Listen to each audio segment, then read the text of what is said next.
सुधीर एक बेहद कर्मठ, ईमानदार और कर्तव्यनिष्ठ पुलिस इंस्पेक्टर थे। थाने में बैठे-बैठे काफ़ी रात गुज़र चुकी थी। आस-पास कोई बात न करने वाला ना होने के कारण वो कुछ उन्नीदे से हो चले थे। तो आराम से अपनी पीठ कुर्सी से टिकाकर उन्होंने आंखें बंद की ही थीं कि टेबल पे रखे फ़ोन की घंटी अचानक खनखना उठी।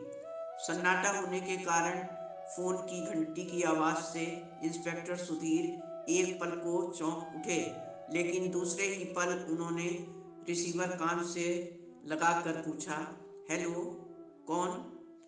तो उधर से आवाज़ आई, क्या आप थाने से बोल रहे हैं? इंस्पेक्टर सुधीर ने कहा, हाँ, मैं इंस्पेक्टर सुधीर बोल रहा हूँ।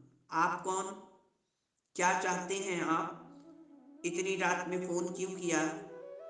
एक साथ इतने सवाल करके वो जवाब सुनने को आतुर हो उठे। दूसरी तरफ से आवाज़ आई, जी मैं महेश बोल रहा हूँ और आपको एक ज़रूरी सूचना देना चाहता हूँ। इंस्पेक्टर सुधीर ने कहा, हाँ हाँ बोलिए, क्या कहना चाहते हैं आप? साफ साफ बताइए। तो महेश ने कहा कि सर, मेरे अपार्टमेंट में दादाजी अपने बेड पर मरे पड़े हैं।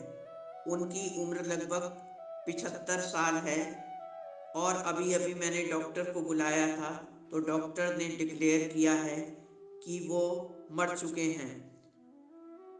तो इंस्पेक्टर सुधीर ने महेश से सवाल किया, तो वो मर चुके हैं तो हमें क्यों फ़ोन किया है? महेश ने कहा, सर, मुझे लगता है कि दादाजी की मौत सामान्य नहीं है, उनका मर्डर हुआ है। तो इंस्पेक्टर सुधीर ने कहा कि आपको कैसे पता कि मर्डर हुआ है? तो उन्होंने कहा कि दादाजी की आंखें विस्मय से फैली हुई हैं और छत की तरफ निहार रहे हैं। ऐसा लगता है कि उसमें काफ़ी डर है और मुंह भी खुला हुआ है। सर, आप मेरी मदद कीजिए। तो सुधीर ने कुछ और सवाल महेश से पूछे और हिदायत दी कि दादाजी की बॉडी को कोई नहीं छेड़ेगा और हम पहुंच रहे हैं। इसके बाद इंस्पेक्टर सुधीर महेश से पता पूछकर बताई गई लोकेशन पर पहुंच गए। वो एक सोसाइटी थी जहां कई फ्लैट्स और अपार्टमेंट्स थे। महेश का फ्लैट नंबर 120 था। जब इंस्पेक्टर सुधीर वहां पहुंचे तो काफ़ी लोग जाग रहे थे। फिर महेश उनको लेकर दादाजी के कमरे में दाखिल हुआ तो इंस्पेक्टर सुधीर ने देखा कि दादाजी की धड़कन रुक चुकी थी और आंखें खुली थी। उनमें दहशत भी समाई थी।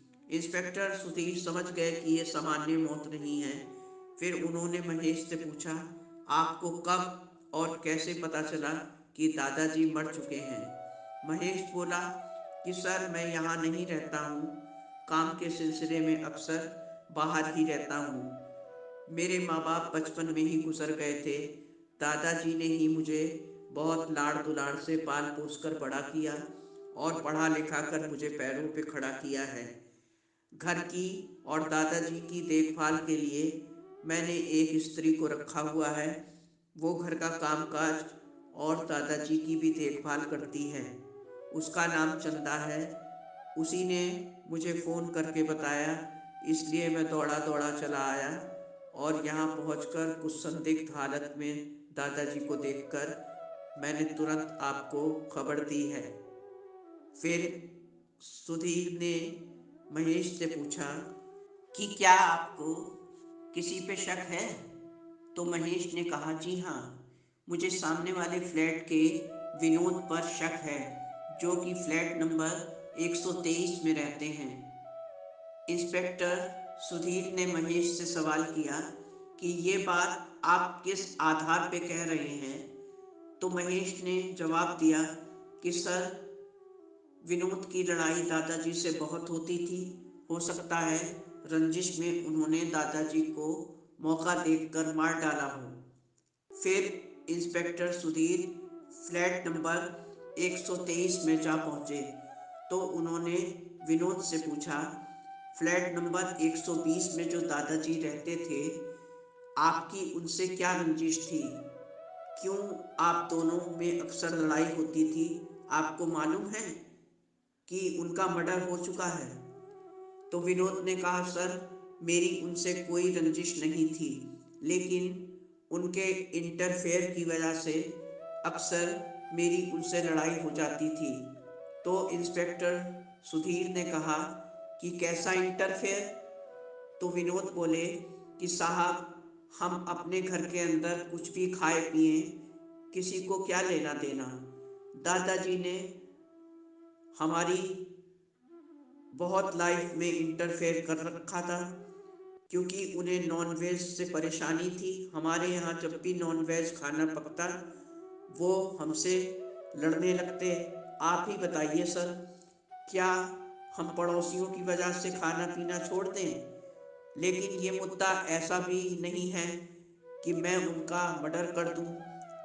फिर इंस्पेक्टर सुधीर ने फ़ोन करके दादाजी की लाश को पोस्टमार्टम के लिए भिजवा दिया और दूसरे दिन इंस्पेक्टर सुधीर फिर इसी केस की फाइल में उलझे रहे और दोबारा अपने कुछ मातहतों के साथ महेश के फ्लैट पर पहुंच गए और कुछ सवाल चंदा से भी किए और वहाँ महेश के घर के ठीक सामने रहने वाले फ्लैट में भी जाकर बातचीत की और सवाल जवाब किए।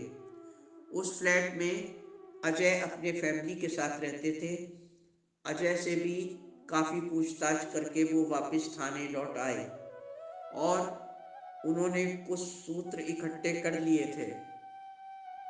अब 3-4 दिन में पोस्टमार्टम की रिपोर्ट भी आ गई कि दादाजी की मृत्यु दम घुटने से हुई है। इस तरह इंस्पेक्टर सुधीर ने कई राउंड महेश और उसके घर के आसपास के लोगों से और चंदा से कई बार पूछताछ की और फिर एक दिन अचानक सब पड़ोसियों को सख्त हिदायत के साथ महेश के घर पे जमा होने का निर्देश दिया और चंदा को भी वहीं रुकने का आदेश दिया। और इसके बाद इंस्पेक्टर सुधीर अपने पूरे फोर्स के साथ महेश के फ्लैट पर जा पहुंचे तो महेश और सारे पड़ोसी बड़ी बेसब्री से उनका इंतज़ार करते मिले। तो महेश ने उनको देखते ही उग्रता से पूछा कि सर, हम सबको आपने क्यों यहाँ इकट्ठा किया है? क्या आपको कातिल का पता चल गया है? तो इंस्पेक्टर सुधीर बोले कि हाँ, हमें कातिल का पता चल गया है और कातिल यहीं मौजूद है। आप सब में से कोई कातिल है। और ये कहकर सारी फोर्स को मुस्तैदी से उस फ्लैट के आसपास तैनात कर दिया और फिर पर्दाफाश करते हुए बोले कि दादाजी का कातिल एक नहीं बल्कि 2 लोग हैं।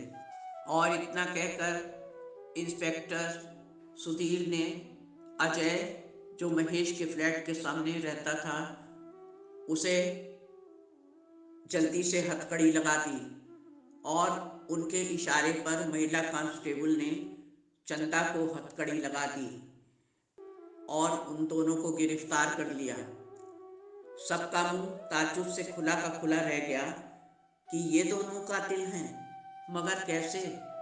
तो इंस्पेक्टर सुधीर ने सबको बताना शुरू किया कि जिस दिन दादाजी का मर्डर हुआ, उसी दिन काफ़ी सबूत मुझे मिल गए थे।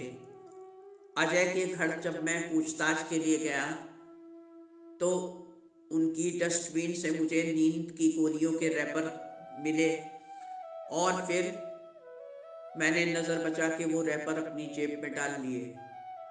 मैंने अपने स्तर से पुलिसिया स्टाइल में जब इधर उधर काफ़ी पूछताछ की तो सामने आया कि शादी से पहले काफ़ी समय तक अजय और चंदा का अफेयर रहा था।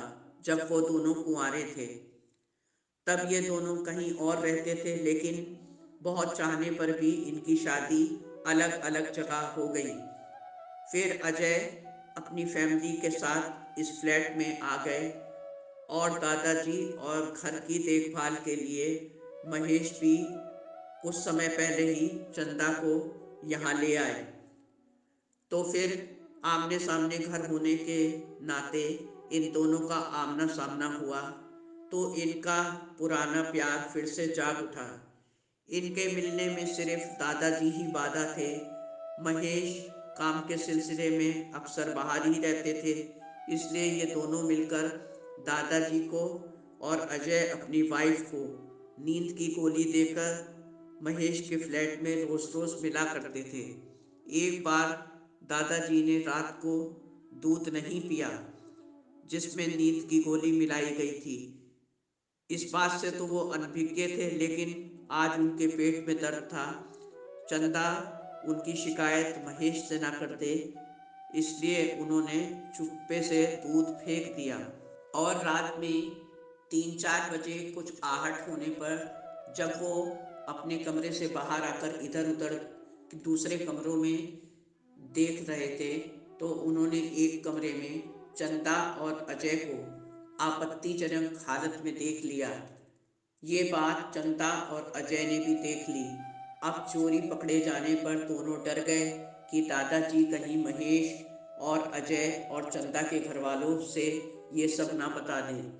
फिर इन दोनों ने मिलकर दादाजी को रास्ते से हटाने के लिए उन्हें एक रात ढेर सी गोलियां नींद की दूध में मिलाकर दे दी।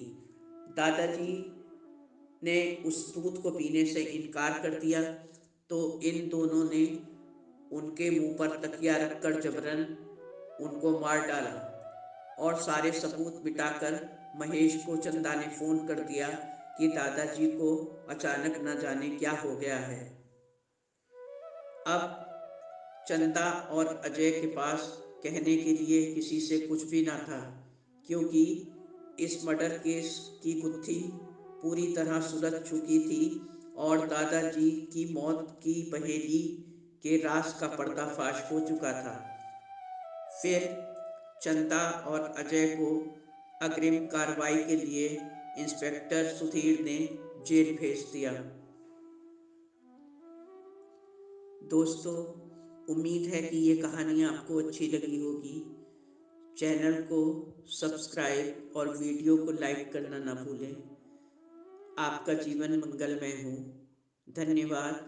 आपकी अपनी जैस्मीन।